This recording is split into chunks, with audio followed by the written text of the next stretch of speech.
కార్తీక అమావాస్య మరుసటి రోజు మార్గశీర్ష శుక్ల పాడ్యమిని పోలి పాడ్యమి అంటారు. ఈ నెల 21వ తేదీ శుక్రవారం పోలి పాడ్యమి.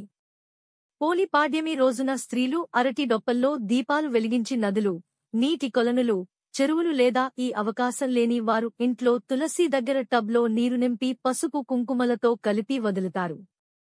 పోలి పాడ్యమి పూజ విధి: సూర్యోదయానికి ముందు స్నానమాచరించి ఆచమనం, ప్రాణాయామం చేసుకుని, గోత్రనామాలు చెప్పుకుని, అరటి దొప్పల్లో మీ కుటుంబ సభ్యులకు ఒక్కొక్కరికి 2 దీపాల చొప్పున దీపాలను వెలిగించుకుని, ఆ డొప్పలు పూలతో పసుపు కుంకుమతో అలంకరించి ఆ అరటి దొప్పలను నీటిలో వదలాలి.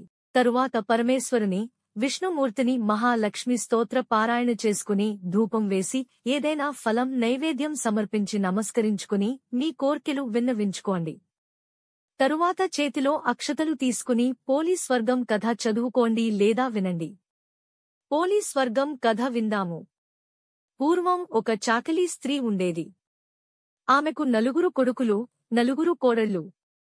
ఆమె కార్తీక మాసమంతా ప్రతిరోజూ తన 3 పెద్ద కోడళ్లతో కలసి నదీ స్నానమాచరించి అక్కడే దీపం వెలిగించి వస్తుండేది.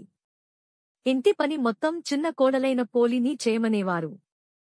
పోలి తనను కూడా దీపారాధనకు తీసుకువెళ్లమని అడిగినా వారు తీసుకువెళ్లేవారు కాదు. కార్తీక మాసం అంతా అత్త 3 కోడళ్లే స్నానానికి వెళ్లి దీపారాధన చేశారు. ఒక్కరోజు కూడా చిన్న కోడలైన పోలిని తీసుకువెళ్లలేదు. చివరికి అమావాస్య రోజు కూడా అత్త తెల్లవారుజామునే నిద్రలేచి తన 3 కోడళ్లతోనే నదికి వెళ్ళింది.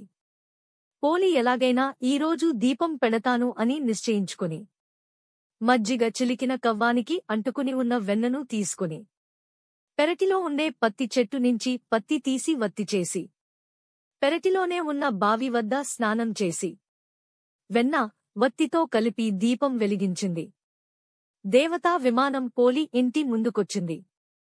దేవతలు పోలిని ఆ విమానంలోకి సాదరంగా ఆహ్వానించి లోపల కూర్చోపెట్టుకున్నారు. ఇంతలో అక్కడకు వచ్చిన అత్త విమానం తమ కోసమే వచ్చిందని అనుకుంది. అత్తా 3 కోడళ్లు ఎక్కకముందే విమానం పైకి లేస్తుంటే తాము కూడా ఎలాగైనా విమానం ఎక్కాలని బయటకు కనిపించే పోలి కాళ్లు పట్టుకుని వేలాడసాగరు. కాని దేవతలు ఆ విమానం విష్ణుమూర్తి పోలి భక్తితో చేసిన ఒక్కరోజు దీపారాధనకు మెచ్చి పంపించాడని, మీ కోసం కాదని చెప్పి అత్త 3 కోడళ్లను కిందికి తోసివేశారు. అప్పటినుంచి స్త్రీలు పోలిని ఆమె భక్తిని తలుచుకుంటూ కార్తీక అమావాస్య మరుసటి రోజు తెల్లవారుజామున అరటి దొప్పల్లో వత్తులను వెలిగించి నీటిలో వదులుతారు.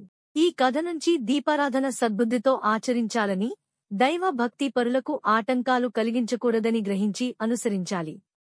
కథ చదివిని లేదా విన్న తరువాత చేతిలో అక్షతలను తులసి దీపాలపై వేసి శివపార్వతులకు, లక్ష్మీనారాయణులకు నమస్కరించుకుని వాటిని తలపై ధరించి ప్రసాదం స్వీకరించాలి.